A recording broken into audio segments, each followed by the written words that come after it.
பாஜக மாநில தலைவர் அண்ணாமலை செய்தியாளர்களை சந்திக்கிறார். அதனை நேரலையில் பார்க்கலாம். ஆனா இந்த விஷயத்துல திராவிட முன்னேற்ற கழகமாக இருக்கட்டும், RS பாரதியாக இருக்கட்டும், நிச்சயமாக நாங்கள் சிறைக்கு அனுப்பத்தான் போகின்றோம்.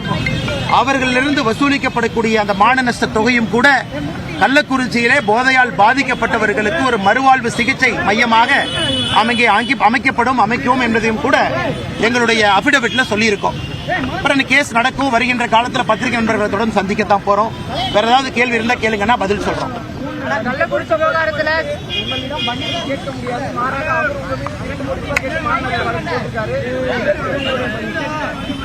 அண்ணா RS பாரதி என்னை பத்தி என்ன சொன்னாருன்னா, 2 ஆண்டுகளுக்கு முன்னாடி சின்ன பையன் அப்படின்னாரு.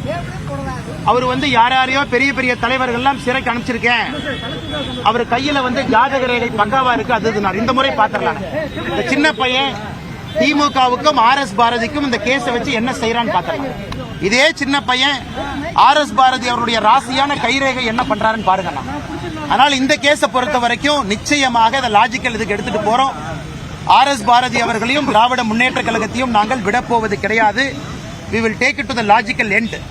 ஏன்னா இது பண்ணாதனாலதான் யாரும் எல்லாம் ஒதுங்கி போறதுனாலதான் BA படிச்சவங்க நாயி, யாராச்சும் நீதிபதியா இருந்தா நாங்க போட்ட பிச்சை, லாயரா இருந்தா நாங்க போட்ட பிச்சை, யாருமே அவர் எதுவும் செய்யாதனால பயத்தினால ஒதுங்கி போறனால அந்த பேச்சு ஆணவத்தை தாண்டி கர்வத்தை தாண்டி அட்டூழியத்தை நோக்கி போய் கொண்டிருக்கிறது.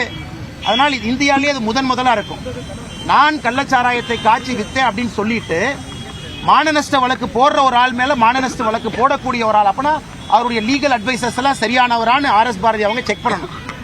இந்த கேஸை பொறுத்தவரை எங்களுடைய மூத்த வழக்கறிஞர்கள் இங்க இருக்கிறாங்க. ஒரு பக்கம் இந்த கேஸ் கொடுத்திருக்கக்கூடிய என் சார்பாக வாதாடக்கூடிய பால் கனகராஜன் கூட இருக்கிறாங்க. இன்னொரு பக்கம் பாரதிய ஜனதா கட்சியினுடைய மாநில வழக்கறிஞர் பிரிவினுடைய தலைவராக இருக்கக்கூடிய அண்ணன் வழங்காமுடி அவர்கள் என்னோட எல்லா வழக்கறிஞர் தோழர்கள் இருக்கிறாங்க. அவங்க இதை பார்த்துக்குவாங்க. we will take it to the logical conclusion. அண்ணா தமிழகத்தில் நடக்கக்கூடிய சம்பவங்களுக்கு கொஞ்சம் சத்தமா சொல்லுங்க. தமிழகத்தில் நடக்கக்கூடிய சம்பவங்களுக்கு CBI விசாரணை என்பது கேள்விக்குறியாயிட்டு வருது. குறிப்பா கள்ளக்குறிச்சி விவகாரத்திலையும் நம்ம CBI விசாரணை தேவைப்பட்டுச்சு. சமீபத்தில் ஆம்ஸ்டாங் கொலையிலையும் நம்ம எழுதினோம்.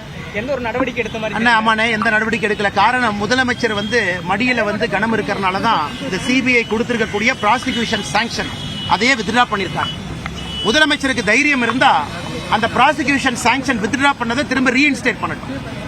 இந்த முதலமைச்சர் அவர்களுக்கு தெரியும், ஒருக்கா CBI என்கொயரி ஆரம்பிச்சுட்டாங்கன்னா ஆளும் கட்சியினுடைய குடும்பத்தில் பல பேர் உள்ள போக வேண்டியிருக்கும். பணப்பட்டுவாடா, பண கலெக்ஷன் எல்லாமே. அதனாலதான் விவரமா ப்ராசிக்யூஷன் சாங்ஷனை ஒரு பக்கம் வித்ட்ரா பண்ணிட்டு இன்னொரு பக்கம் நீங்களும் நானும் நேரடியாக CBIக்கு போக முடியாத அளவுக்கு முதலமைச்சர் அவர்கள் முட்டுக்கட்டை போட்டிருக்காங்க.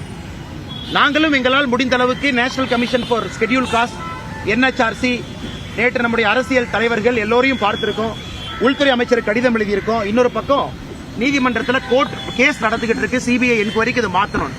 அதனால் நிச்சயமாக நீதிமன்றம் செவி கொடுத்து இதை மாற்றுவார்கள் என்ற நம்பிக்கை இருக்கு. ஏன்னா திமுக அமைப்பு செயலாளர் RS பாரதி மீது அவதூறு வழக்கு தொடர்கிறார் பாஜக மாநில தலைவர் அண்ணாமலை. அது குறித்து அவர் பேசியதை பார்த்தோம்.